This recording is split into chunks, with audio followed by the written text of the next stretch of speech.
Oh, welcome everyone to the Why Ukraine live stream, coming to you from an undisclosed location in Ukraine. I can't tell you where I am, and for the time being, I can't tell you exactly what I'm doing. But I can't even show you most of the room that I'm in right now. It's a super secret location.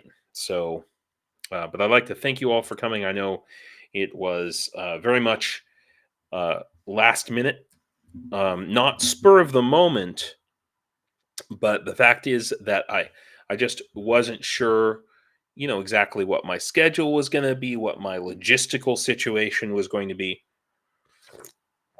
But I am going to try and do, rather than doing, like one or two live streams per week, um, for the time that I have before my schedule changes, I'm going to be trying to do live streams every night that I can. Wow, thank you all for coming. Ken, KK's GG, it wasn't me, Bell, Last White Rose, Frag, Anna. I see you're there.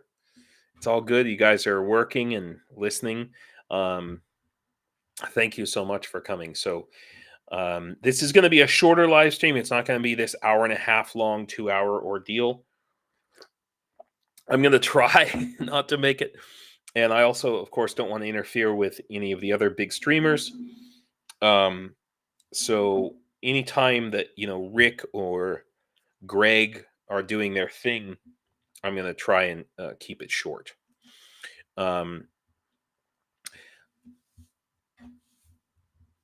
Cool. Hi, allies. I just came on stream to tell you nothing. Yeah, kind of. I mean, that's the irony, right? Is that like the more stuff I'm able to do here, the less I can tell you. That's the crazy part. So the more, the deeper I get into, helping Ukraine, the less I'm able to tell you. Now, I will tell you this.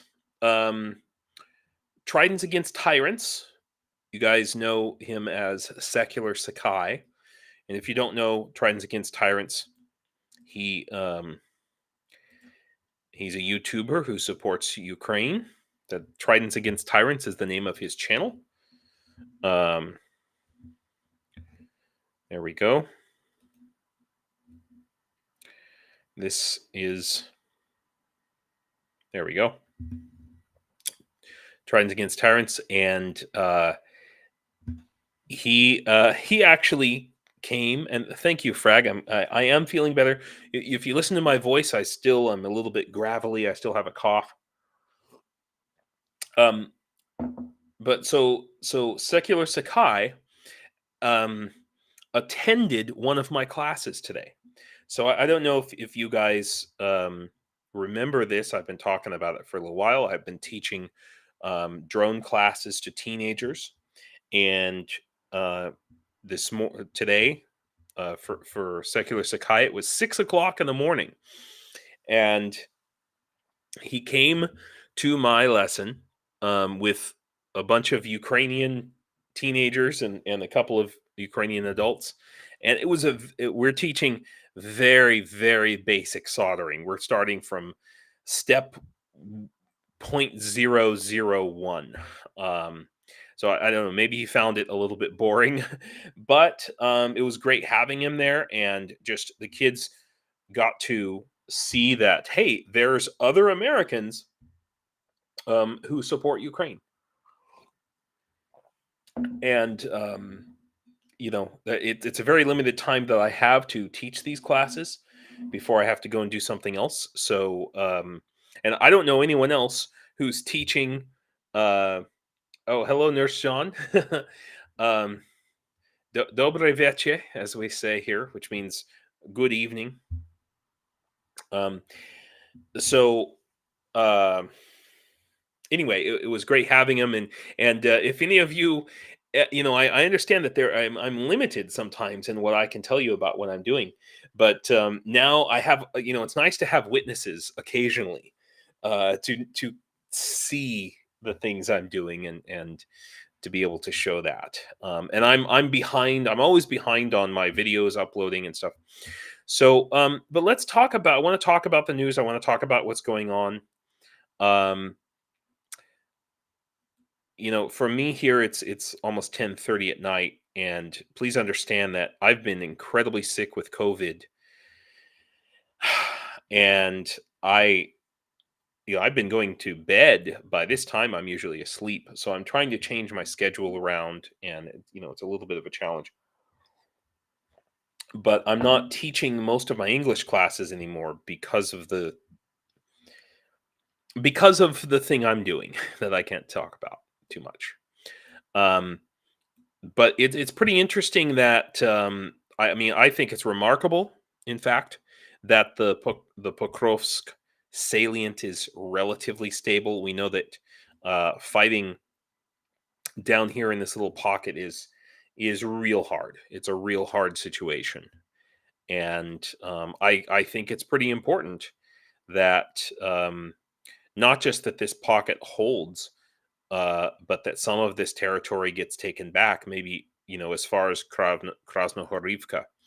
Um, and the big reason for that is it just having this little nugget here makes it just so much more difficult. Wow, I can see my internet is or either my internet or my computers not doing so great. Um, but yeah, so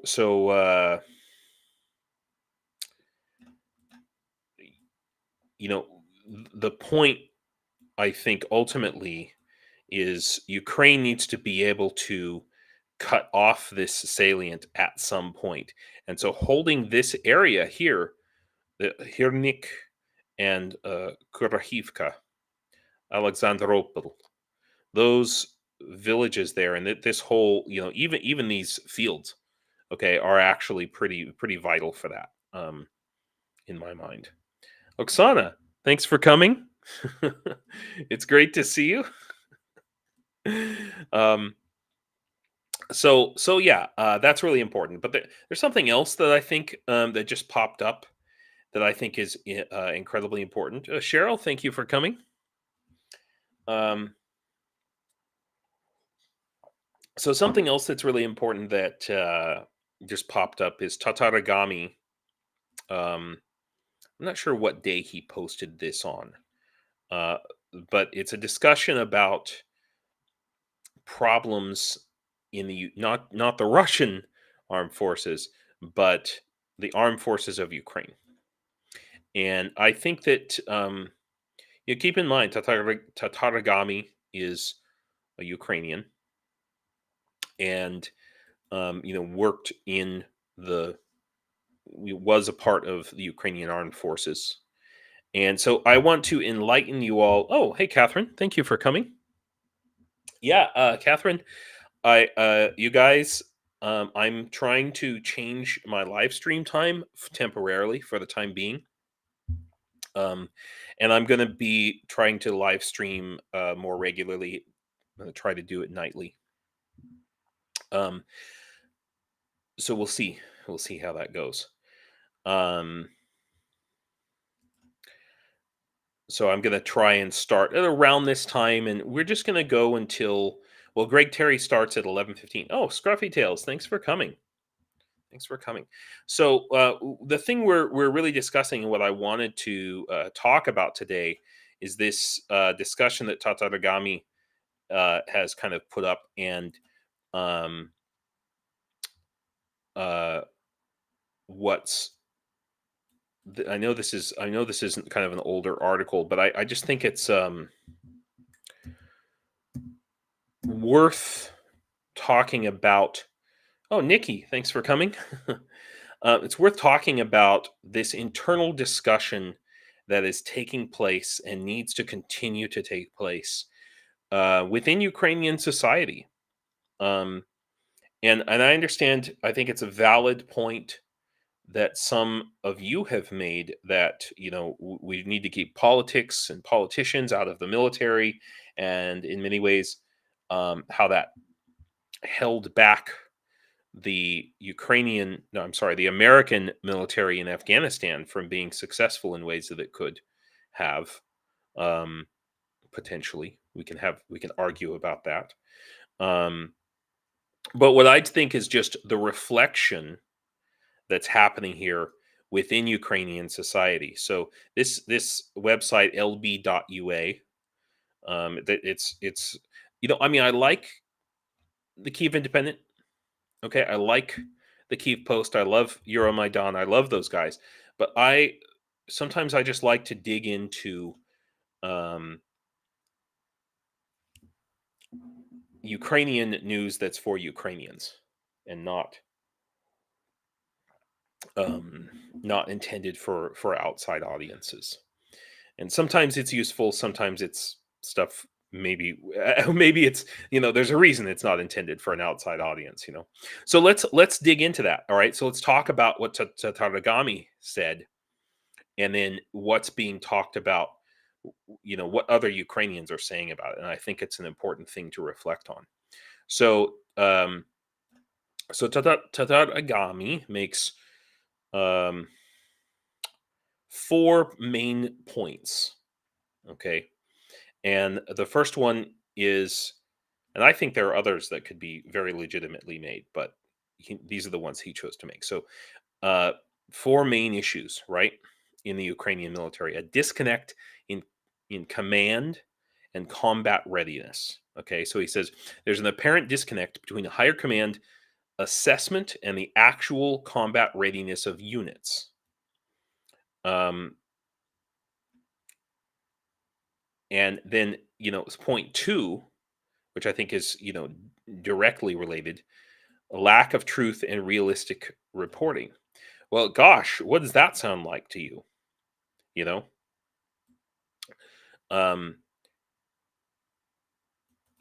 So he says the brigade commanders and senior officers are ultimately responsible for the combat and mobilization readiness of their units per regulations.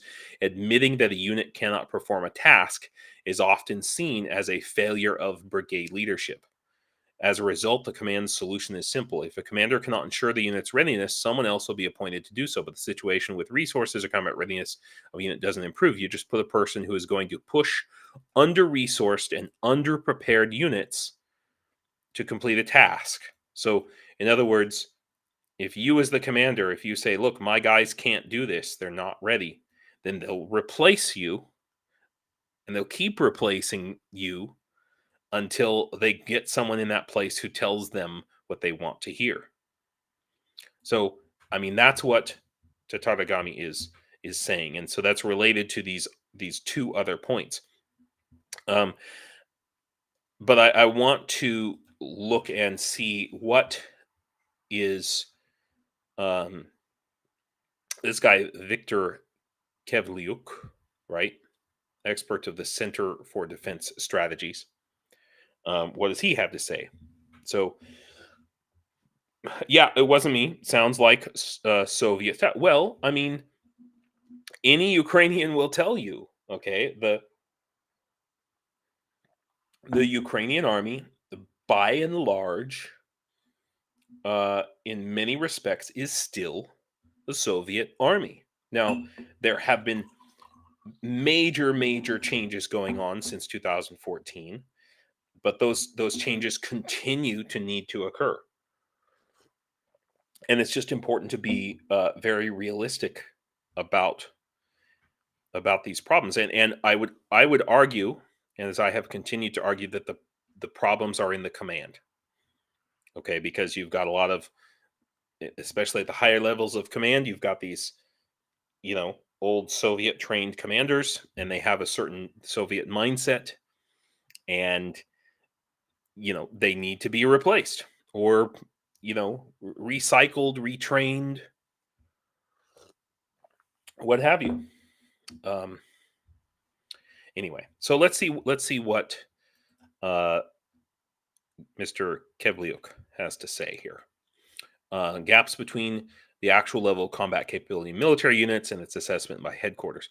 He says it was always like that. And not only in the armed forces, it was always easier to change the governing document or extend the service life of missiles, to invent some new standards for assessing the condition of aircraft, than to buy and give the troops equipment of appropriate quality with an acceptable operational resource.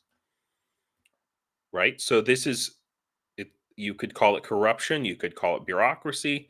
The word sometimes is smikalka, which kind of means cleverness, but cleverness often at the expense of others, you know. Um, so yeah, I mean, it is that um, viewpoint that has to change. Um, nobody wants to be the guy who takes responsibility, you know. Um, yeah, so SkruffyTalez, I appreciate this statement here. So SkruffyTalez says they lack mission command, trusting leader closest to the action to be able to make the correct decision. Yeah, yeah, and again, this is going back to that, Soviet structure. Very interesting thing that I listened to today, and let's see. I'll have to look at my history to find it. But it was a video essay from maybe last week about how and why Ukraine is going to win this war, which I also believe, but many would say that is a optimistic opinion. Wow.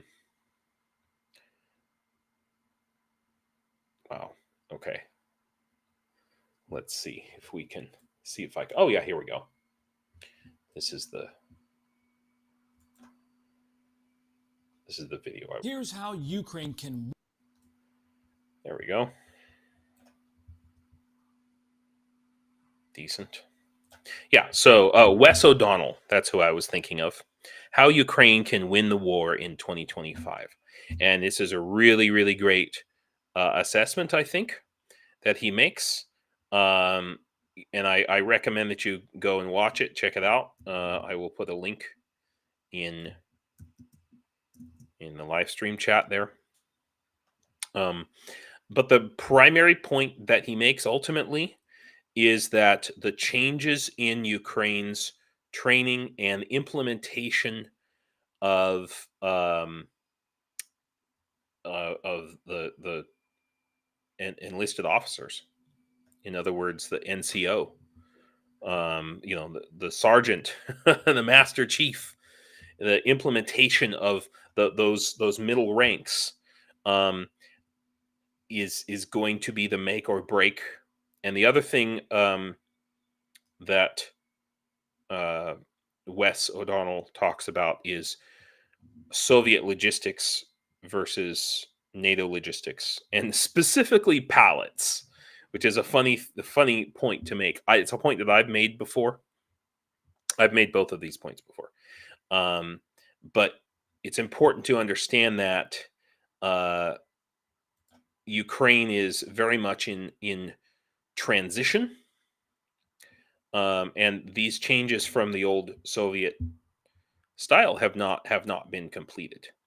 So I'm curious about. So the second point that Tatarigami makes about lack of truth and realistic reporting, and I like the way they state it here, or at least the way it's translated. Lies. They just say it. Lies. Tatarigami says lack of truth. They just say it. Lies. Lies and unrealistic reporting. And again, Soviet issues here,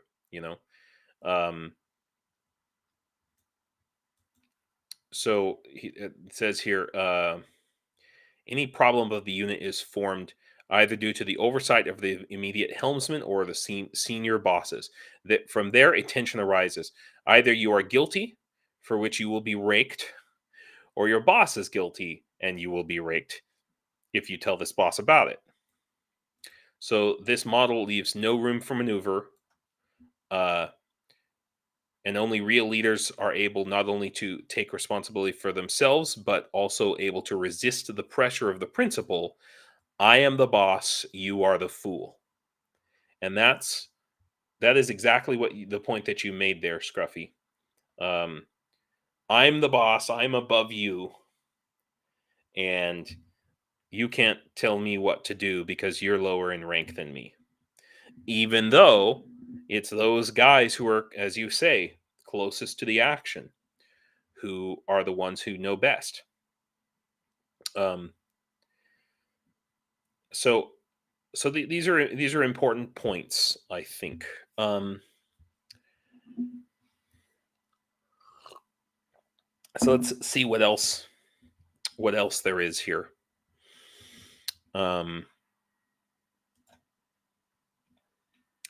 Yeah. So systematic problems with recruitment and training. The quality and quantity of new recruits continue to fall short of expectations. I'm feeling targeted by that statement. I can't say why. Although some training centers have made improvements, overall readiness remains alarmingly insufficient. Many newly arrived soldiers are not prepared for the realities of frontline combat, forcing brigades to develop and implement their own internal training programs. And again, this goes back to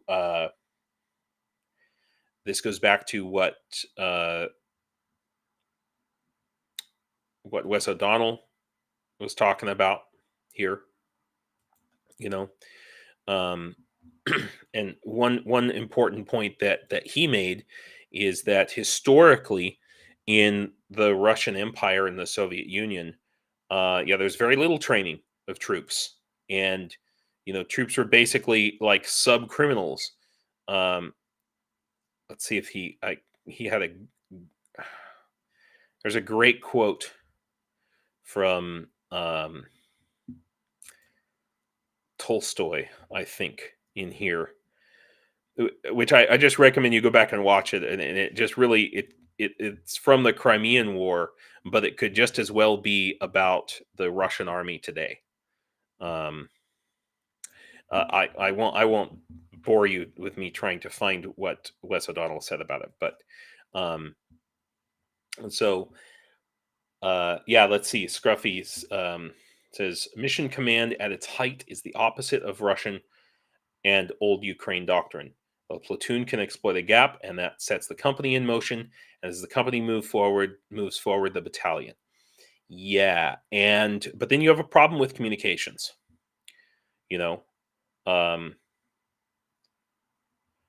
Okay, this is a test to see if SC. Wait, what's SC? Is working. If it is, everyone jump on now. What is SC? They exist. Oh, Ken, thank you for coming, by the way. They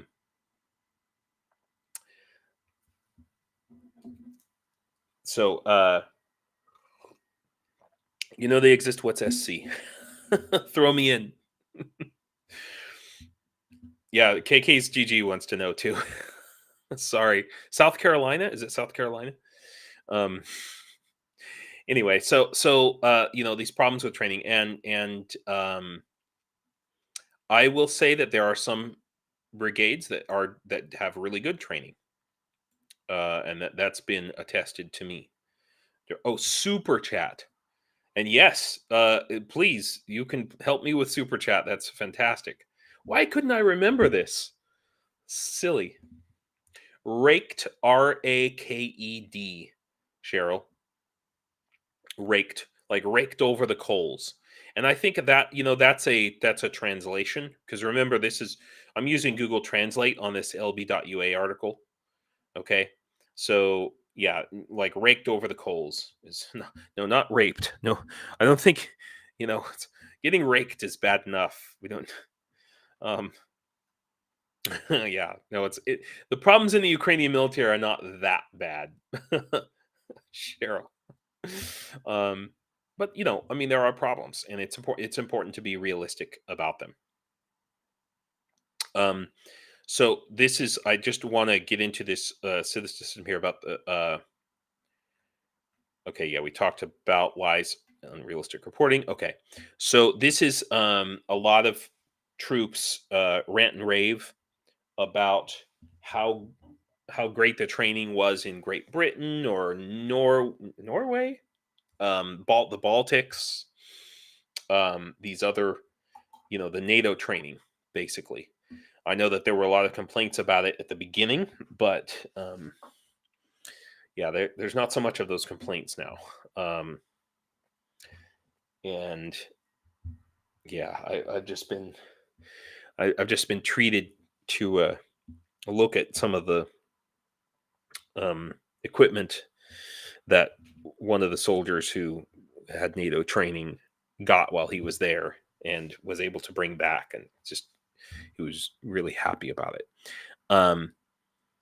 So so this is a really important point. All right, I just want to. This is okay. So according to estimates of most commanders at the front, the professional skill of the recruits is far from the independent performance of functional duties by position. It is impossible to fight like this unit receives. Okay, the most important thing is this part of the article, this part of the paragraph.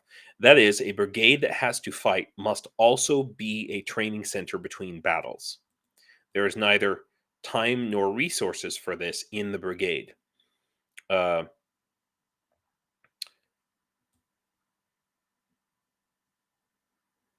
All the spears that were about the use, I'm not sure what that translation is there, that were about the use of combat experience of potential in the military of possibly who have partially lost their health, but have a pedagogical flair as instructors have already been broken.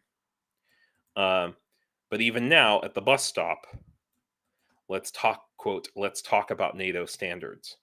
So, I mean, it's a lot of this stuff is just Ukraine is burning the candle at both ends.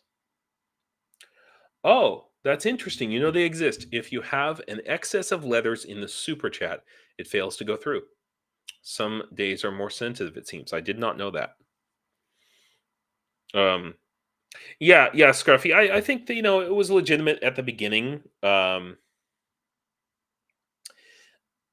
You know, but I think that I haven't heard any complaints about NATO training since the very beginning. So that speaks to the ability of NATO, armies as an organization to adapt to change. But let's keep going here. Yeah. So the fourth point that Tataragami makes is little to no accountability. So 3 years into the war, Ukraine has yet to fully implement an after-action review process, which hasn't been implemented except in cases where individual officers took the initiative. So, this is an incredibly important thing that I've been involved with 3 different companies, IT companies, not military companies, implementing project management, which, if you don't know, project management arguably came out of the military and came out of the United States' problems with organization in World War II. And one of the most important, actually the most important point of the project management process is what they refer to here as the after action review. Um, plan, do, study, act, or plan, do, check, act, if you want to call it that, is a core principle. Okay, Deming.org, get on with it. The core principle behind, this thing, behind project management But I can tell you, time and time again, I have experienced that companies say, "Oh yeah, we do project management. We do that part." Um, but this third, so you start off with a plan, and then you do the plan, and then you study what went wrong, and then you act to make changes. You know, so but this part, checking or studying, and then making the changes to the plan, is the thing that most companies who say that they are using project management principles, it's the part that most companies miss. Yes, Cheryl, it is process improvement. You can um you can use that term too. Uh a lot of people, a lot of maybe not project managers, but companies that say they are doing uh project management, what the, they think that, like, doing things step by step and in an organized way, for example, the waterfall methodology, you know which is just simply doing things kind of step by step. Okay, that's not real project management. That's like the first piece of the puzzle. you know it's the plan and the do. And and so this is just the growing pains. Um but here's the thing, in my experience, and if you want to call it process improvement, Cheryl, that's okay too. In my experience, most companies, when you confront them and you say, listen, you're not doing your actor after action reports, you're not going to improve, you're just going to keep on making the same mistakes over and over again, because you're not asking what went wrong, what did we do wrong, what can we improve on, and how can we make the changes. um yes, KKG, that's right, they think managing schedules, deadlines, and resources is project management.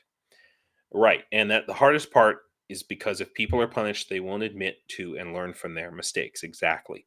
So having that after action review, but when you have that again, like it was being said in this article, when you have this top down, um, I am the boss, you are the fool, you know, you did bad and you should feel bad kind of um approach, then yeah, of course people are going to hide their mistakes and blame everyone else that they possibly can,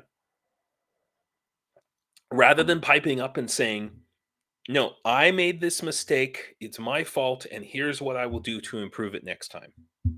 you know right, KK's GG, exactly. That's why the best accountability measures are not punitive. um so but the excuse that every company I've ever worked with has made as to why they're not doing the second half of the PDSA cycle is to say, we don't have time. We don't have time. We need to get to the next contract. We need to move on to the next project. That's just a waste of time. Or in the case of Ukraine, it's obviously we need to save lives. I mean, it's even more poignant. It's even more difficult to make the argument to say, no, we need to do our after action reports, and we need to assess what we did wrong and make the changes, blah blah blah, because they're burning the candle at both ends. As soon as they get done defending, for example, right now, Toretsk is a big, you know, is a big fight happening here, and if you remember, Pokrovsk salient was going to lead to a big push here, where the orcs want to fill in this whole line, everything from Chasiv Yar to Novohorodivka. Yeah. Um, incidentally, I think the point that SkruffyTalez was making, my gosh, it was like a month ago. And then the point that I took from his point about this, uh, this place right here, it's very telling to me that Russia has not moved past this point. That this was the stopping point. Hrodivka, Krasny Yar, and these two hills right here. I don't know if you guys remember me talking about that some time ago. So, oh sure, yeah, they exist. Soviets rushed on to the next prototype recently.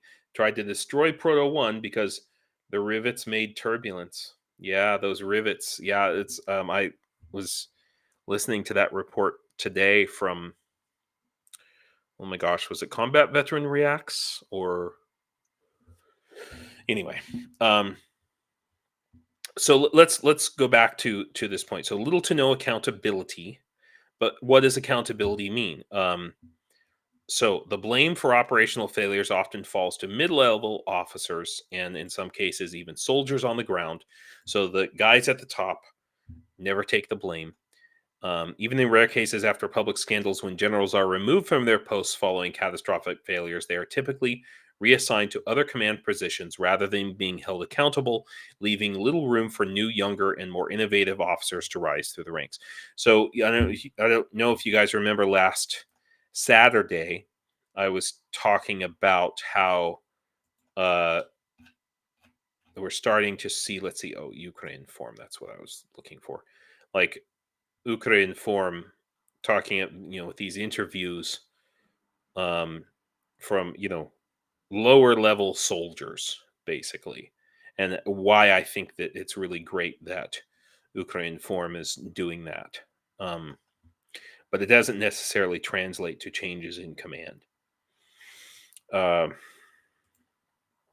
So yeah, um, you know one discussion I was having with a Ukrainian soldier, let's say, recently, was about atomization and how under the Soviet system, I don't mean military, I mean social order. Um, f- f- Family is the most important thing, okay? And the reason that the orcs are able to morally justify uh, all of the horrible shit they do is that they think of their nation as one big family, okay? Or a larger definition of family. And um, family is all that matters, and fuck everyone else, right? So anyone who's outside of your family or your nation defined as a greater family is not human and not worthy of being treated as human, you know? Um, but I would also say that here in Ukraine, that family or tribe, uh, you know, is the tribal society, tribal associations, let's say, uh, based on family and clan. These things are still very strong. And one thing that was made known to me is that, for example, and this is a point that I really want to make, there's tons and tons of innovation happening in the Ukrainian military. Specifically, we could just talk about drones and drone related things. Um, and there's so many individual units. Like, well, this here's Azov, for example. I can't speak to Azov directly, but I'm just using a picture of Azov as an example. Individual units who are innovating incredibly rapidly. But the issue is scalability. So what the Russian system has is they're not so great at innovating, but they can copy things really fast and then make a shit ton of that thing. Whether that's drones or missiles or what have you. So um, it's often said that the Ukrainians are about 2 weeks ahead of the Russians in terms of technology, in terms of drones and these sorts of things. Because, as soon as the Russians get a hold of whatever the new innovation is, so, a drone crash lands. That's why the Russian drone crash landing in Ukrainian territory is so remarkable and useful. Although it's arguable how truly innovative that drone might have been. It turns out that maybe it's not so useful. But the point I'm trying to make here is that sort of family first or our group first still holds sway here in Ukraine as well. And you have a situation where companies, when I say companies, I mean military companies, but I also mean to say that there's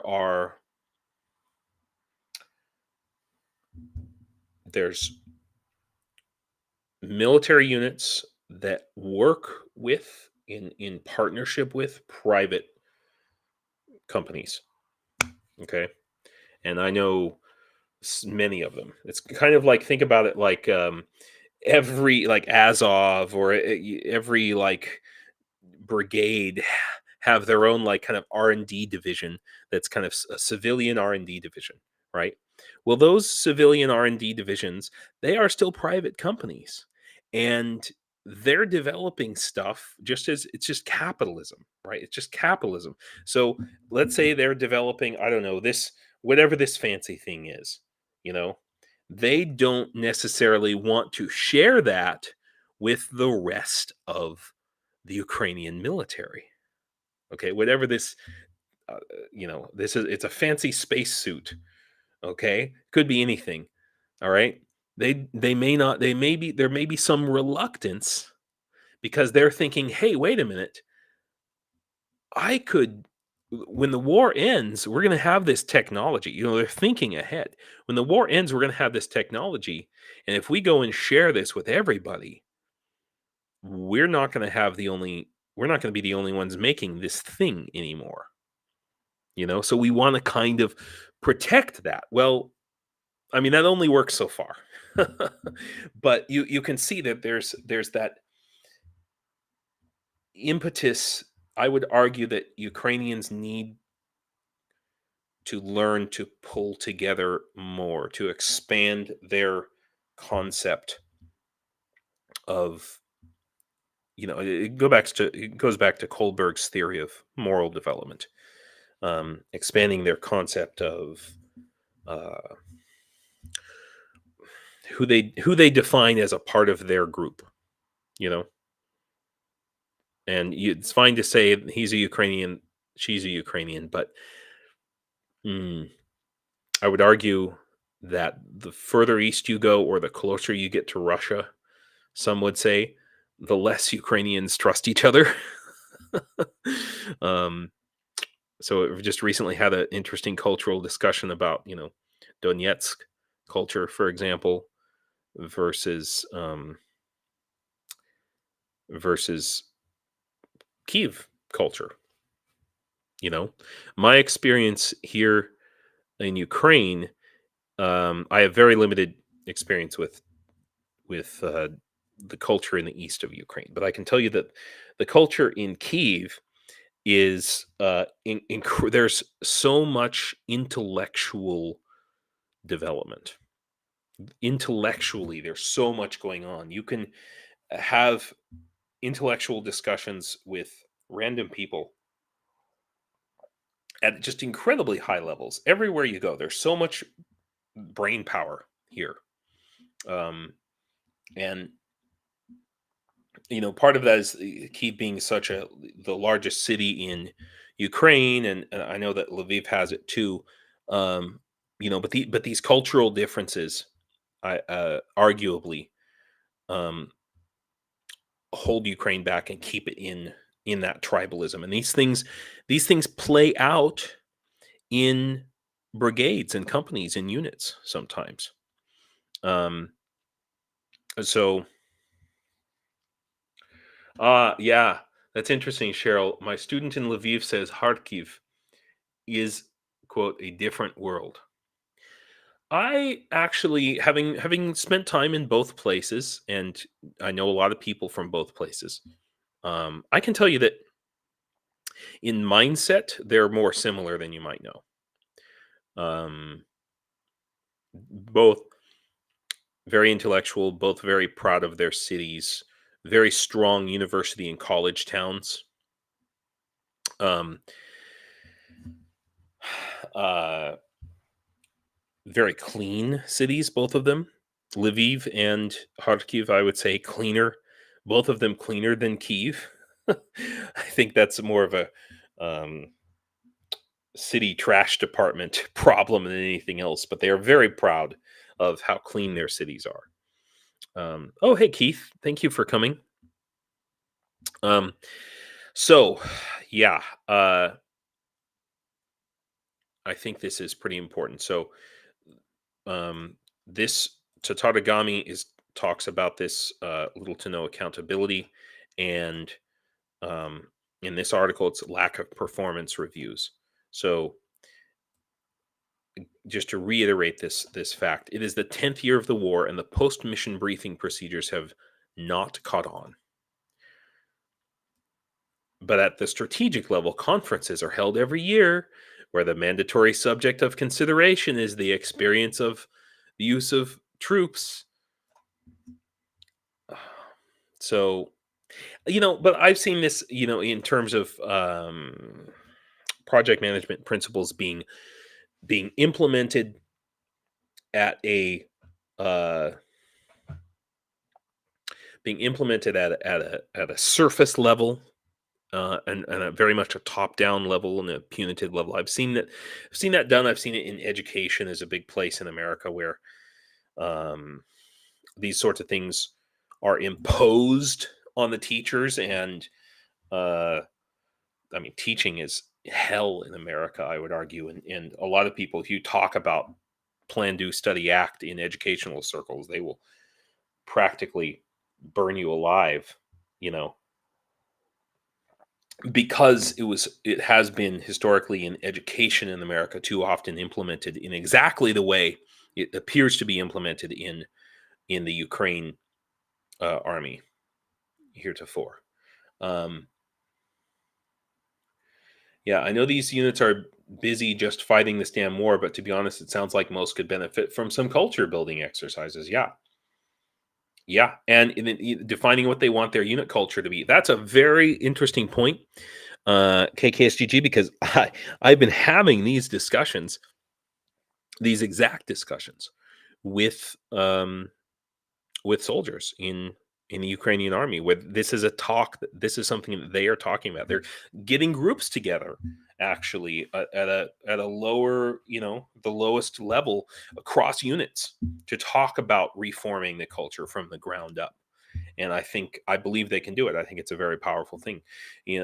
Talking about it's education for soldiers, forming within the army kind of maybe a quasi kind of university to provide um, educational opportunities for soldiers within the army, similar to perhaps what the United States does.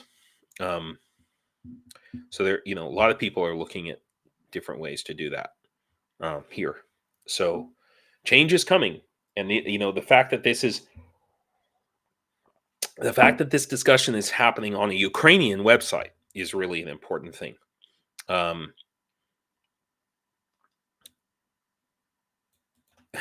That's an interesting quote. As Napoleon said, "Victory has many parents; defeat is always an orphan."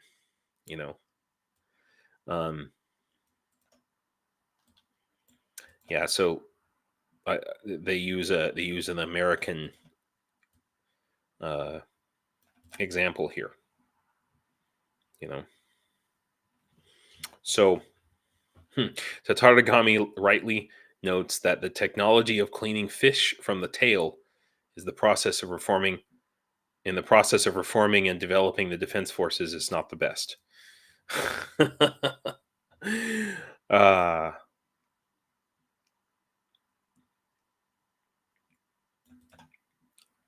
The generation of solutions of questionable effectiveness continues. So yeah, so this is great. The gap between the staffs is deepening. The tactical link is searching for an answer to the question, what is the senior staff smoking? So this is a really good statement here. If the senior staff do not finally learn to analyze defeats, establish their objective causes, punish their subjective causes, draw up realistic roadmaps for overcoming such problems in the language of NATO capability development, then they will continue to pay with their lives at ground zero. Well, I would argue they're not paying with their lives. They're paying with the lives of the average Ukrainian soldier. So, yeah, Scruffy, please. I think you should be able to. I do, man. Try, please try. And if you can't, details Swedish mission command and why the U.S. needs to step up its use of mission command. Yes, please do that. And if you can't, then send it to me in another way, or I'll link it in the description or in the comments to this. So because I think it's really needful. The fact that here's a really important point. There have been, and I don't have the articles in front of me, but there have been discussions, rumblings about the possibility of Zelensky firing Umirov, Starsky, okay, and Budanov. All three of those guys, apparently, we're here. I'm starting to hear these rumblings, and I think that what we've been discussing here is exactly why. I mean, I think probably, I mean, every Ukrainian is basically aware of these issues. There's no way Zelensky's not aware of it. There's no way that the head of the Ministry of Defense is not aware of it. There's no way that Starsky is not aware of these problems. So, the fact that it's getting talked about more and more and more, and people are getting more and more fed up with it, is, I mean, I don't want to say like something's gonna break, but something is gonna change, and if it doesn't change soon, I predict that Umirov. So, because what levers does Zelensky have to pull? Is he gonna get down there and start, wiggling his finger and stirring the pot in the depths of the military hierarchy, like in the same way that oh, hey Yogi, thank you for coming. In the same way that Putin does. That's what Putin supposedly does, is he's like basically directing every minute of this war on the front lines, because he doesn't trust any of his general staff. I don't think that Zelensky can or should do that, but the lever he has to pull is that, these the guys that he appointed underneath him, he's probably telling them, you make these changes or you're out. So don't be surprised if one of these guys goes pretty soon, like in the next few months, either Umirov, Starsky, or I hope it's not Budanov. I mean, I understand that I have friends in the GUR, which is if you don't know, it's the Ukrainian CIA. Okay. Kirilo Budanov seemingly is the most capable of, certainly the youngest uh, top level Ukrainian commander. But even he is under a lot of pressure. And I know people in the GUR who I believe what I said to them. This is several months ago now, but I said, well, that GUR is part of the intelligence. It's the intelligence service. Part of it is the intelligence service. So obviously they're going to be smarter, right, than regular infantry. And the quote was, not necessarily. So I know that there are definitely cases, at least with the International Legion, of yeah, the same kind of issues that we've been discussing here. So that's all, guys. That's all that I'm short live stream today, 1 hour. Google Nordbat 2, autonomous, trigger happy, disobedient.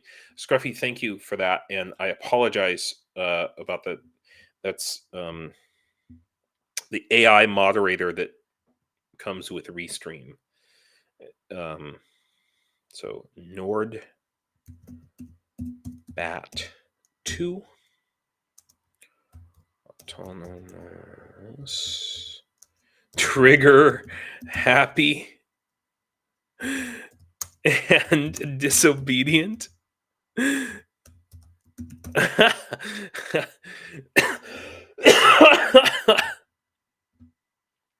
This I mean, it's funny. This is making me laugh. Okay, I will but I will definitely check these out. Oh yeah, here we go. Mark Smith. LinkedIn. Oh, just stop it. Okay, there we go. Yeah.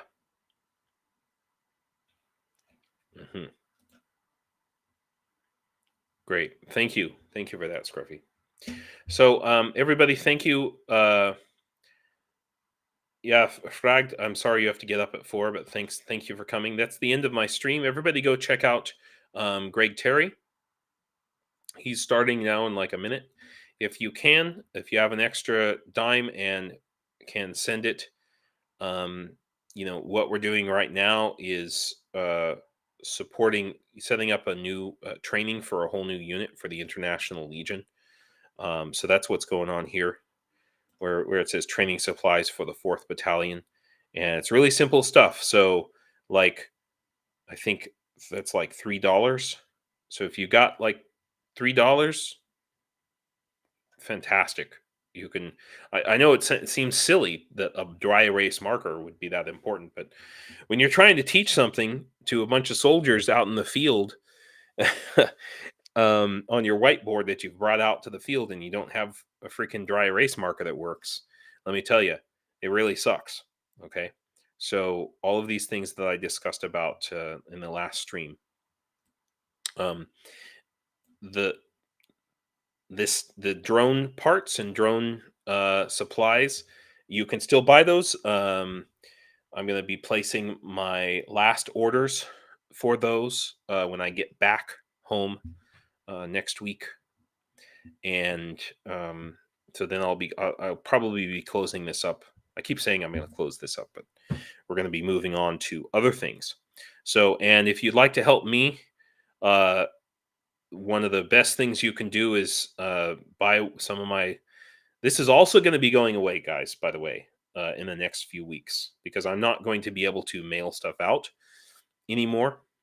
Or not in, like, it'll be like once every 3 months or something. It's not going to be like even once a month like I have been, once every 2 months like I have been. Yogi, thank you. I am recovering. I still got the cough. And thank you very much. So I'm in kind of a transitional phase right now. I can tell you where, well, I'll talk about it more tomorrow, but in my live stream tomorrow, what I'm doing. I thought it was more important to talk about about this stuff. So, guys, go check out Greg Terry right now if you can, and have a great night. Have a great evening. Slava Ukraine.